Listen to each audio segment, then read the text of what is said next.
So I thought I'd do just a little bit of an instructional on how to start one of these and do some turns. I haven't seen any on YouTube. Good videos of these nice Locke lawnmowers, Triplex. Incredible scissor cut, 6 foot wide. And I've been using these since I was about 13. This one's getting sold soon, and a little sentimental about it being gone.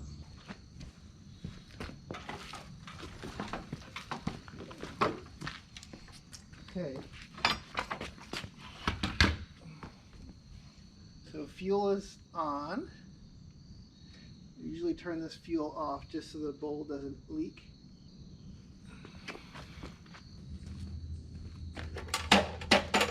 Alright, so we start it with a rope, and what I usually do is put just one compression on it, and then I wind it up. You choke it, and then 2 jets, and then crack it open, and then rather quickly pull it. And you heard it go. And the important part is not to flood it. You can flood it easily. And there it is. So, hasn't been running a long time, but just 2 pulls and we got it going.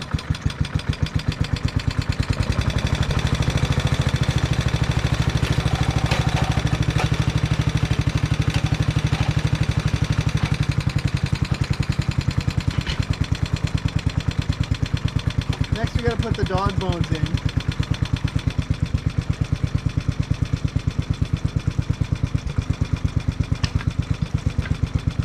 So the trick here is about 1 inch or 1/2 inch of gap here. And then you just pick up the wing and then it goes in.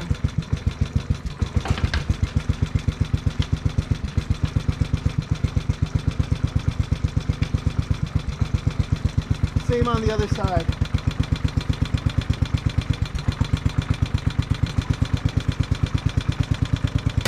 Now we're ready to go. Let's throttle up just a bit more.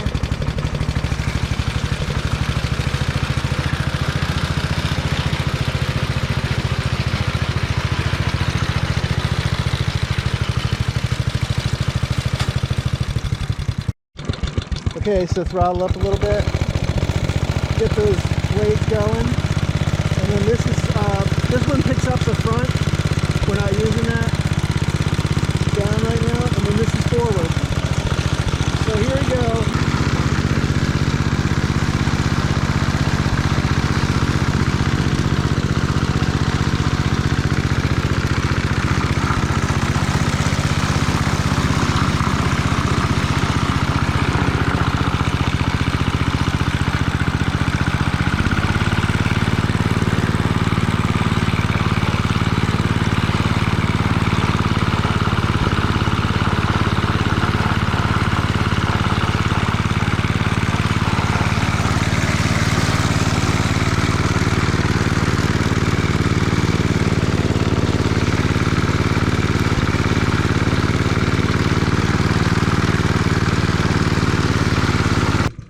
Okay, so these things were zero turn long before zero turn was a term, and this is how you do a U-turn.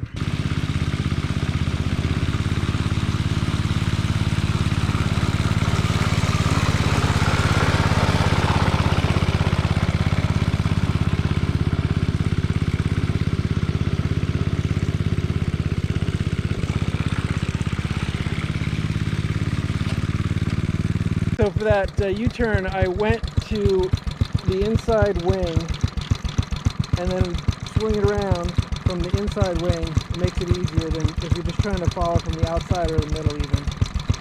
The next maneuver is going to be around a rock.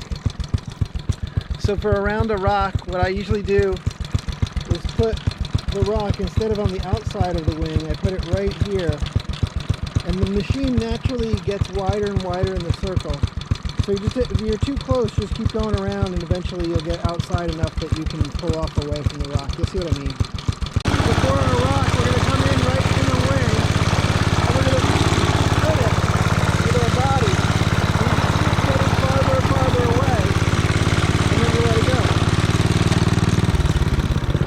So with that, what I was doing was spinning it around and letting it get farther and farther away until I could cut away with it. So you can see we're all the way around the rock. I could have grabbed that little bit right there, but pretty much around the rock without having any problems. And so you can do that with trees too.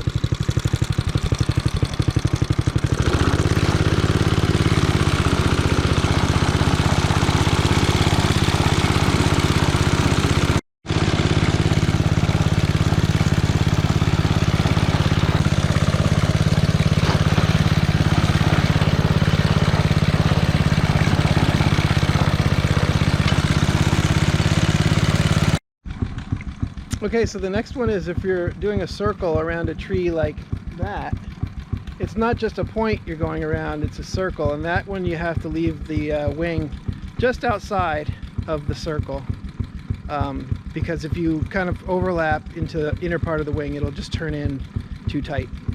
So here I am, I'm just going to put it right around the outside the whole way.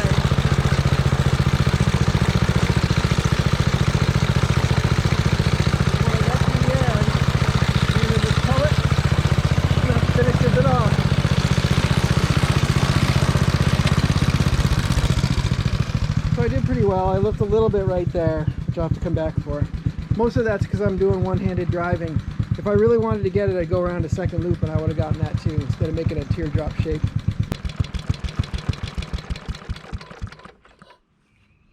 So I forgot on my U-turn, that was a one-handed U-turn, which is not really as aggressive as a two-handed U-turn.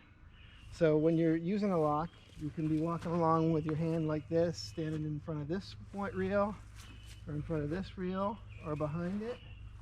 But to do U-turn, sometimes you grab the handles and you just pull sideways and it spins it around. So I'll show you a two-handed U-turn just now. One other thing to look out for is accidentally dropping your dog bones. I got in a ditch over there, and if you get in a ditch, when you're getting out of the ditch, sometimes the wings flex enough and these things pop out. So it's really hard to find them in the grass, so you got to find them right away. Usually it's when you're in a ditch or something like that. All right, so hopefully it'll start. Yep.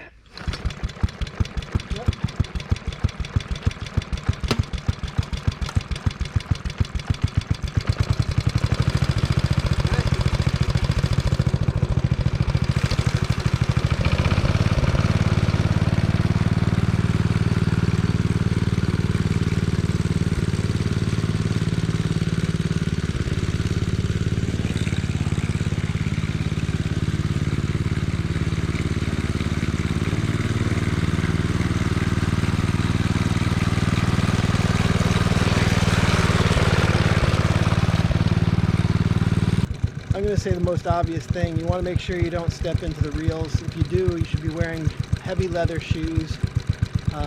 Really try and keep your feet free of that. I stepped in there once, kind of got my sneaker, stopped the reel, but it wasn't where the scissor was cutting.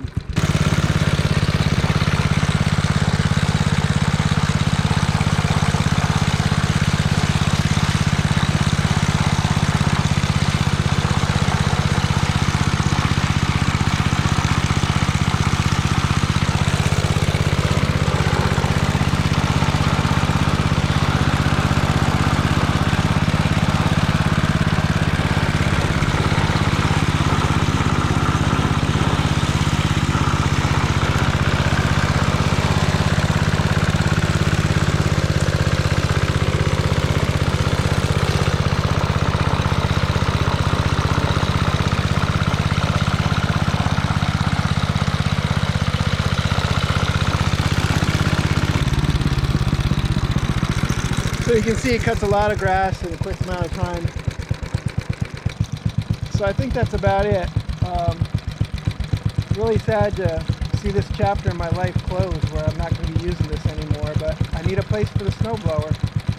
So I think this guy is going to leave us.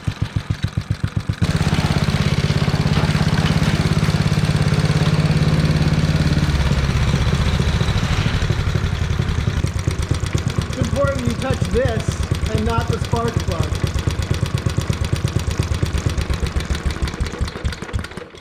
Yeah, if you bridge that gap with your finger, you'll know it. So that's the last time I'm going to run this guy. Very nostalgic, but happy it's going to a home, somebody that wants to use it, and will maintain it. That'll be great. So one or two more things I wanted to mention. They tend to always round uphill, which you might have seen in that last clip, I'm not sure.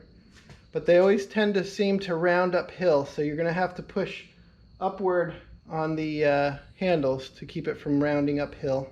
So that's my advice. I hope you enjoy, if you have one of these at home, I hope you enjoy using it. They're great machines. Take care.